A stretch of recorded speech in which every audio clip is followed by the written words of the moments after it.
Studio दं आं जेंग्रें नार्जारी। क'क्राझार सहरनि सिङाव थानाय क'क्राझार गार्ल्स H.S स्कुलाव दिनै जाग्रा आदारनि सायाव सांग्रांथि हाबाफारि दिन्थिफुंदों। बे हाबाफारिनि गेजेरजों फरायसालि सिङाव माबायदि दै बाहायो, मा आदार जायो, साखाथिनि गलाफोराव मा रोखोमनि जाग्रा आदार, साहानि थाखाय गाइखेर, दै बाहायो बिनि सायाव जायगायावनो आनजाद नायना दिन्थियो। बिनि गेजेरजों जोंनि रायजो राजा एबा गथ'फोरखौ जानाय बिथिङाव सांग्रांथि लानो थाखाय फुड सेफ्टी अन व्हील्स बिफाना दिनैनि बे हाबाफारिनि गेजेरजों गारि गंसे लाना सांग्रांथि खालामदों। बे समाव क'क्राझारनिफ्राय मिथिसार बसुमतारीनि खौरां। लेबरेटरि इनबिल्ट फुड सेफ्टी अन व्हील्स लिरनाय दङ। बे गारिया जाहैबाय मोनसे पाब्लिक एवारनेस क्रिएट खालामनो हाग्रा मोनसे गोहोम खोख्लैग्रा गारि आरो बेयाव थायो सानै साथाम केमिस्ट आरो लेबरेटरि एसिस्टेन्ट आरो टेकनिशियानफोर। दा बिथांमोनहा स्पट टेस्टिं खालामनानै इन्स्टेन्ट टेस्टिं होनना बुङो जेखौ बे टेस्टिं खालामनानै देखायनो हायो आरो दा दिनैनि बे क'क्राझार हायार सेकेन्डारि गार्ल्सनि बे मोखाङाव बिथांमोनखौ जोङो माब्रै हजागथा खालामनांगौ आरो बेयाव थानाय स्कुल चिल्ड्रेनफ्रा मा जायो मा थायो बेफोरनि सोमोन्दोखौ लानानै जोंहा मोनसे एवारनेस खालामनांगौ जानानै दङ।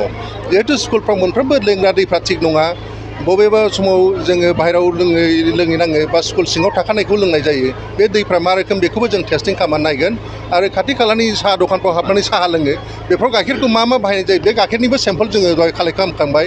बे सेम्पलखौबो जों टेस्टिं खालामगोन आरो निफ्राय खाथियाव थानाय मोखाङाव थानाय साहा दखान अनगायैबो चक्लेट दखान, साना दखान बायदिसिना जाग्रा जालाबायो गथ'फ्रा। दा बेबायदि जानायाव माखासे देहानि मोनसे खहाबो फैयो। बे ओंखायनो बासिनानै जानांगौनि थाखाय जोङो बेफोर सेम्पलखौबो साना सेम्पल बायदिसिना चक्लेट सेम्पलबो जों लाबोदों।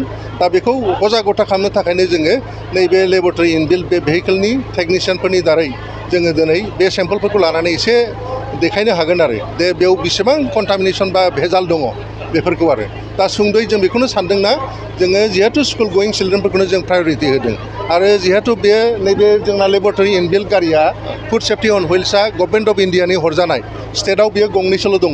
दा बियो लवार आसामाव जोबै दिनै क'क्राझाराव लास्ट ओमफ्राय गाबोन धुबुरीयाव लास्ट जाहैगोन आरोखि। दा बे सानसेनि गेजेराव जोङो जा हायो मार्केटआवबो जोङो माखासे सेम्पल लादों आरो दा लाबावगोन 12थानिफ्राय 2थासिमखौ जोङो फुरा एनालाइसिस खालामनो नायगोन। बे साहा दखान बाजारनि साहा दखान आरो जथ' गालामालनि बायदिसिना दालि सालि हाबि थाव थु बेफोरखौ जों जेसेबां हायो नायगोन।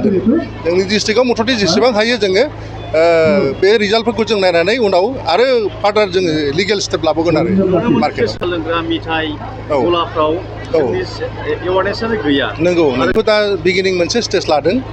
देग्लायनिफ्राय जोङो मोजां एक्टिभ माबायाव ओंखारदों जोङो दा स्कुलनिफ्राय आरम्भ खालामनानैनो बे जिनिसा जायो आरो जिहेतु स्कुल गोयिं चिल्ड्रेनफ्रानो गोनांथार जोंनि जिहेतु सानफ्रोमबोनि जोंनि माबायाव ससाइटियाव गोनांसिन रल लायो। जिहेतु बिसोरनिफ्राय आरम्भ खालामनाय जों माखासे पाब्लिकफोरनोबो जों बे इम्परटेन्सखौ होनो थाखायनो जाहाथे जोङो भेजालफोरखौ जाफ्लाङा बेनि थाखाय बासिनानैबो जानो रोङो बे हजागथा एवारनेसखौ जोङो दिनै होनो आरम्भ लादों आरो दा। হয়, আজি প্ৰথমবাৰৰ কাৰণে চৰকাৰে এইটো প্ৰগ্ৰেম লৈছে আমাৰ কোকৰাঝাৰৰ এই গাৰ্লছ হায়াৰ ছেকেণ্ডেৰী স্কুলত। খুবেই ভাল লাগিছে যিহেতু এনেকুৱা ধৰণৰ প্ৰগ্ৰেম আগতে হোৱা নাই আৰু এইটো খুব প্ৰয়োজন হৈ পৰিছে ষ্টুডেণ্টবিলাকৰ কাৰণে। কাৰণ ষ্টুডেণ্টবিলাকে আজিকালি মষ্টলি সেই বেয়া বস্তু মানে বেয়া যিবিলাক আজিকালিৰ পেকেটৰ বস্তু সেইবিলাক বেছি প্ৰিফাৰ কৰে। গতিকে তেওঁলোকে বুজিব লাগে যে এই বস্তুবিলাক তেওঁলোকৰ স্বাস্থ্যৰ কাৰণে একেবাৰে ভাল নহয়। গতিকে এই এৱাৰনেছটো মানে সজাগতাটো অতি দৰকাৰ ষ্টুডেণ্টৰ মাজত আৰু আজি এনেকুৱা প্ৰগ্ৰেম এটা লৈছে আৰু আমাৰ স্কুলত আহি কৰিছে, খুবেই ভাল পাইছোঁ। গতিকে এই সজাগতাৰ প্ৰগ্ৰেম লোৱাৰ কাৰণে মই সকলোকে ধন্যবাদ জ্ঞাপন কৰিছোঁ। मोनसे गोजोनथाव खौरां। गोजोननि नोगोर क'क्राझाराव थानाय बाजार इन्डिया आरो MRM हस्पिटाल साखाथियाव बड'लेण्ड थेरापिस्ट सेन्टाराव थुब्ला ब्रह्मआ गुबुन रोखोमनि सानाय सुनाय गोनां सुबुंफोरनि थाखाय फाहामथाय होनाय जायो। जेरै जान्जि सानाय, हान्थु सानाय, गोदोना सानाय, आदै सानाय, आफादावदै सानाय, जानजि जरा सानाय, खर' सानाय, सिनस्रि जरा सानाय बैफोरबायदि सुबुंफोरनि सानायफोरखौ फाहामथाय होबोगासिनो दं। सोरबाफोर बे बेरामाव गोग्लैनाय सुबुंफोरा बे खाबुखौ लानो हागोन।